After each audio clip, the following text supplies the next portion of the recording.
Hey, what's going on, guys? Mush back at it with another video. Got a pretty interesting video for you guys. With Steam releasing so many games and with you guys always enjoying the free offerings I cover, I want to highlight 5 recently released free-to-play Steam games, and a lot of these games aren't just multiplayer titles. There are a lot of off-the-wall free titles that are released on Steam seemingly in a monthly basis, and I'm only looking at games that were released in the last month or so. I'm gonna go over 5 games, and who knows, if you guys enjoy this series, maybe I'll do a deep dive of every game specifically, just because these games are a little bit unfamiliar to me, but I thought just to give you guys a general overview, a video like this would be kind of interesting, and if you guys enjoy and you want me to cover a game specifically, let me know. I'll download it, I'll give you guys my thoughts on it and play it myself. Alright, first up we have Red Eclipse 2, and notes, building on over 12 years of gameplay design, Red Eclipse 2 focuses on fast-paced, agile, easily accessible first-person shooter gameplay. For creators, the full power of the TerraSect engine is at your fingertips in the included real-time multiplayer editor. It notes that it's a modern, completely free first-person shooter, no fees, no microtransactions, no loot boxes. It's fast-paced, modern first-person shooter action with 7 unique main weapons, built on the permissively licensed open-source Tesseract engine available for Windows, Linux, BSD, and Mac OS. It notes parkour, impulse boots, dashing, and other tricks,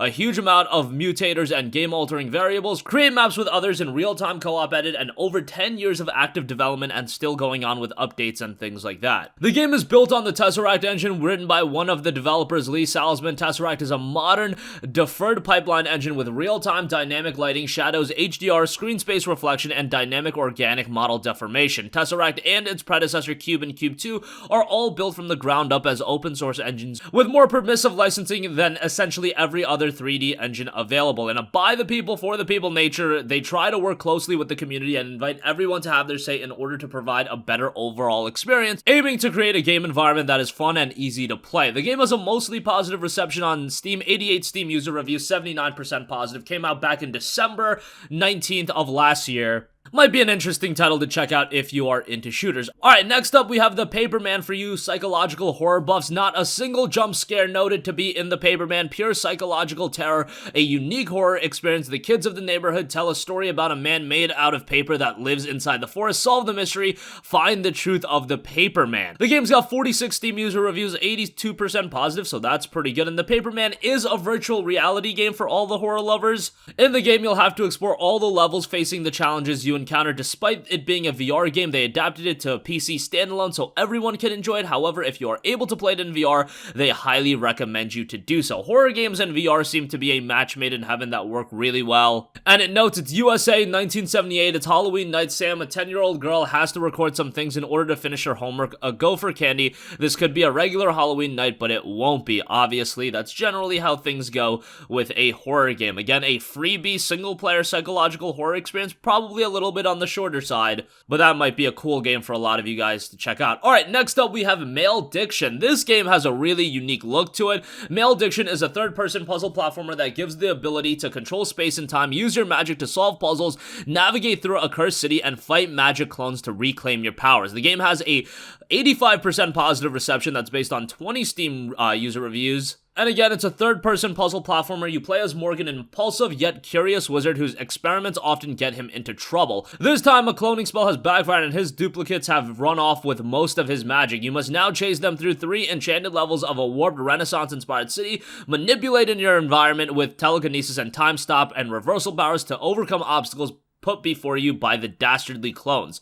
When you catch up to them, defeat them in battle to regain your powers, developed by Desert Beagle Studios as an 8-month-long student project. So again, a freebie as a student project, 85% positive reception, pretty cool look to it as well.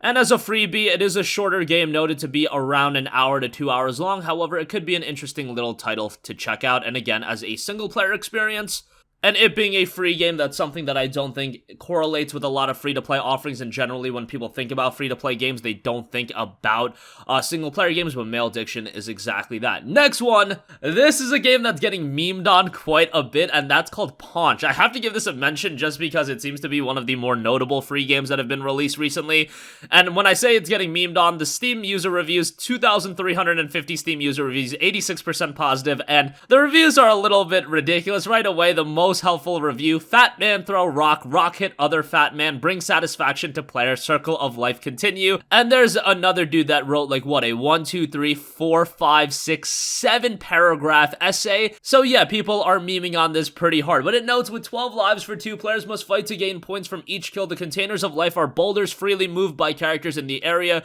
and used for throwing. In hand-to-hand combat, the characters interact using their muscles and initiate target hits. When all containers are exhausted, the game enters the final stage where the victorious players takes the points earned. The game notes a procedural placement of the arena, interaction with environments, procedural hand-to-hand attacks, combat mode. You've got duel with a random opponent, and then you've got sparring, invite an opponent for training from your friends list. So all that is in here. Looks to be a pretty zany multiplayer free-to-play title, and it's one that I feel like you can download, you can get a buddy to download, and you can goof off for a little while, and you can have a lot of fun with it. Again, a game that definitely has its memes attached to it, and based on the Steam user reception, it's definitely there. There is also a Bob expansion pack for $12.99, and some of these updates and the images they've got for these updates are pretty ridiculous. I mean, it is just humorous looking through the pictures of the Steam page, but nonetheless, Paunch is available now, and it's a free-to-play game that might be a little bit of fun, especially with a friend. And lastly, this is a really off-the-wall, zany free-to-play title, and that is the Good Time Garden.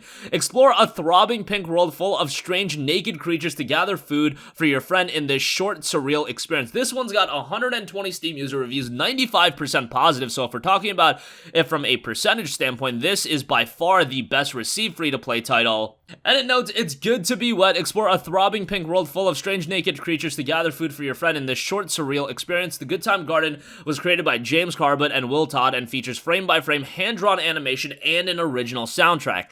Now, the game does note some mature content. You've got cartoon nudity, mild language, and cartoon violence. The game has a very, very compelling and unique visual style, so if nothing else, it's got that going for it. And once again, this is another game that has some, questionable Steam user reviews, so maybe that 95% isn't really indicative of the quality level of the game, but looks to be a rather interesting title, and I think it's one game that you guys can get into and you can be at least a little mind-deft over. Came out back on December 19th, and it's another game that's getting quite lost in the shuffle, but nonetheless, it is available right now, and you might want to give it a download, and if you want something that's a little bit strange, a little bit out there, I think the Good Time Garden can offer that. And that's going to conclude this video. Again, I thought you guys would find this to be a fun and interesting video. If you guys check these games out, let me know. If you guys want me to do a deep dive of any specific game and play it for like an hour or whatever, record it, give you guys my thoughts, let me know in the comment section down below, and I will try to do that. There are so many free-to-play games that are released on Steam that there's no way I could play all of them, but if you guys want me to play, Paunch or something like that, I think that's the game that a lot of people would want me to do gameplay of. But nonetheless, there are a lot of other pretty interesting free-to-play games that I'm actually surprised Steam has this many, and I'm sure there's a market of Steam users that just sit down and try out all the free-to-play games. Maybe they'll play one for 5 to 10 minutes, then they move on to the next one.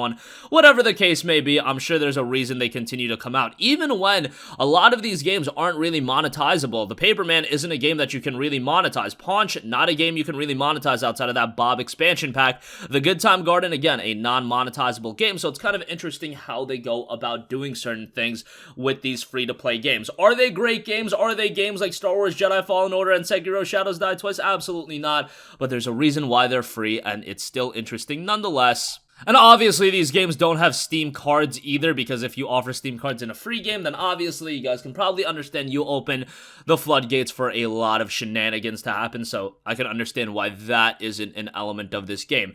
That's going to conclude this video. Again, let me know all of your thoughts on this in the comment section down below. If you guys have played any of these games, if you guys are interested by any of them, let me know. Thank you for watching, and I'll catch you guys in the next one. Peace out. Hey, what's going on, guys? Mush here again. Hope you enjoyed the video. As you guys might know, YouTube's notification system is sometimes a little bit wonky, even if you're subscribed to the channel. Maybe you're not abundantly aware that I uploaded a video. To remedy that situation, make sure you hit the bell notification button. This way, whenever I upload a new video, and I try to upload as consistently as possible, you will be notified directly of the upload, and you can watch it as soon as it goes live. I would really appreciate if you guys hit that button so you can stay up to date with all of the content I'm posting. But as always, guys, thanks for watching, and I'll catch you guys in the next one. Peace out.